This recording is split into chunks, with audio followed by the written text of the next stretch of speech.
अस्सलाम वालेकुम वरहमतुल्लाहि वबरकातुहू। बिस्मिल्लाहिर्रहमानिर्रहीम। आज की इस वीडियो में हम बात करेंगे हिंदुस्तान के एक मशहूर दीनी आलिम, मुफ्ती और दाई के बारे में, जिन्हें लोग उनके नाम, लहजे, गहरी सोच और हिकमत भरी बातों की वजह से जानते हैं। जी हाँ, हम बात कर रहे हैं मुफ्ती शमाइल नदवी की। मुफ्ती शमाइल नदवी वो शख्सियत हैं जिनकी बातें सिर्फ कानों तक महदूद नहीं रहती, बल्कि सीधा दिल पर असर करती है। उनका अंदाज न जोश भरा होता है और ना ही सख्ती भरा, बल्कि उनकी दावत में इल्म, अदब और रहमत का खूबसूरत इम्तिजाज होता है। मुफ्ती शमाइल नदवी का ताल्लुक हिंदुस्तान से है। उनकी परवरिश एक दीनी माहौल में हुई, जहाँ बचपन से ही इल्म की कदर, बुजुर्गों का अदब और दीन से मोहब्बत सिखाई गई। बचपन से ही उनमें सोचने, समझने और सवाल करने की आदत थी, जो आगे चलकर उनके इल्म की बुनियादी जरिया बनी।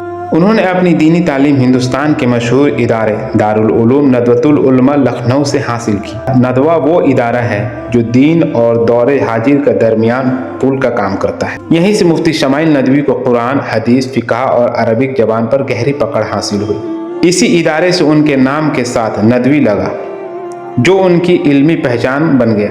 आगे चलकर उन्होंने फिक़ह और इफ्ता में तखस्सुस हासिल किया और मुफ्ती बने। मुफ्ती बनना सिर्फ एक डिग्री नहीं होती, बल्कि ये जिम्मेदारी होती है कि इंसान लोगों के मसाइल का जवाब दलील, हिकमत और रहमत के साथ दे। मुफ्ती शमाइल नदवी इसी उसूल पर अमल करते हुए नजर आते हैं। वो मसाइल का जवाब देते वक्त न सिर्फ कुरान और हदीस को सामने रखते हैं, बल्कि हाल के हालात और समाज के समझ को भी मद्देनजर रखते हैं। उनके बयान का अंदाज उनकी सबसे बड़ी पहचान है। वो कभी चिल्लाते नहीं, कभी किसी को जलील नहीं करते। अगर इख्तिलाफ भी हो तो अदब के दायरे में रहकर बात रखते हैं। उनकी जुबान से निकलने वाले अल्फाज में नरमी होती है और उनके लहजे में दर्द और फिक्र महसूस होती है। इसी वजह से उनके बयान बुजुर्गों के साथ साथ यंग जनरेशन को भी बहुत पसंद आते हैं। मुफ्ती शमाइल नदवी अपने बयान में तौहीद, सुन्नत, निकाह, हिजाब, अखलाक और दौरे हाजिर के फितनों जैसे टॉपिक्स पर बात करते हैं। खासकर सोशल मीडिया के दौर में जो गलत फहमियाँ और एक्सट्रीम सोच पैदा हो रही हैं, उन पर वो बहुत बैलेंस्ड और इल्म और हिकमत के साथ रोशनी डालते हैं।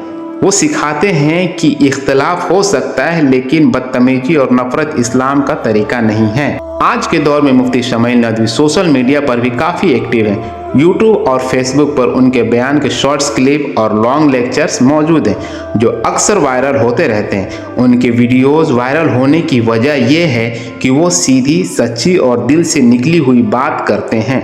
वो न सिर्फ मसला बताते हैं, बल्कि उसका हल भी प्यार के साथ समझाते हैं।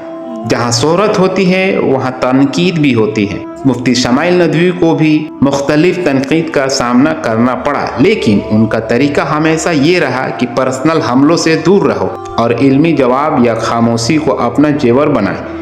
ये भी दावत का एक बड़ा सबक है कि हर तनकीद का जवाब लफ्जों से देना जरूरी नहीं होता। अगर उनकी शख्सियत की बात की जाए तो वो एक सादा मिजाज, नरम दिल और मुतवाज़न सोच रखने वाले आलिम हैं। उनकी बातों से तकब्बुर नहीं, बल्कि इंकिसारी झलकती है। लोग कहते हैं कि जब वो बात करते हैं तो महसूस होता है कि बात सिर्फ जबान से नहीं, बल्कि दिल से निकल रही है। यंग जनरेशन के लिए मुफ्ती शमाइल नदवी का एक खास पैगाम है कि दीन को सिर्फ जज्बात से नहीं, बल्कि इल्म और समझ के साथ अपनाओ। सोशल मीडिया पर रिएक्ट करने से पहले सोचो और अपने इखलाक को कभी हाथ से मत छोड़ो, क्योंकि इल्म अगर अमल के बगैर हो तो बेकार है, और अमल अगर इखलाक के बगैर हो तो खतरनाक। आखिर में हम अल्लाह से दुआ करते हैं कि अल्लाह मुफ्ती शमाइल नदवी को लंबी उम्र अता फरमाए, उनकी इल्म को उम्मत के लिए ज़्यादा फ़ायदा मंद बनाए और हमें भी हक़ को समझने, मानने और उस पर चलने की तौफीक अता फरमाए। आमीन। अगर आपको ये वीडियो पसंद आए तो लाइक ज़रूर करें, शेयर करें, चैनल को सब्सक्राइब करें और कमेंट में बताएं कि आप अगला वीडियो किस टॉपिक पर सुनना चाहते हैं।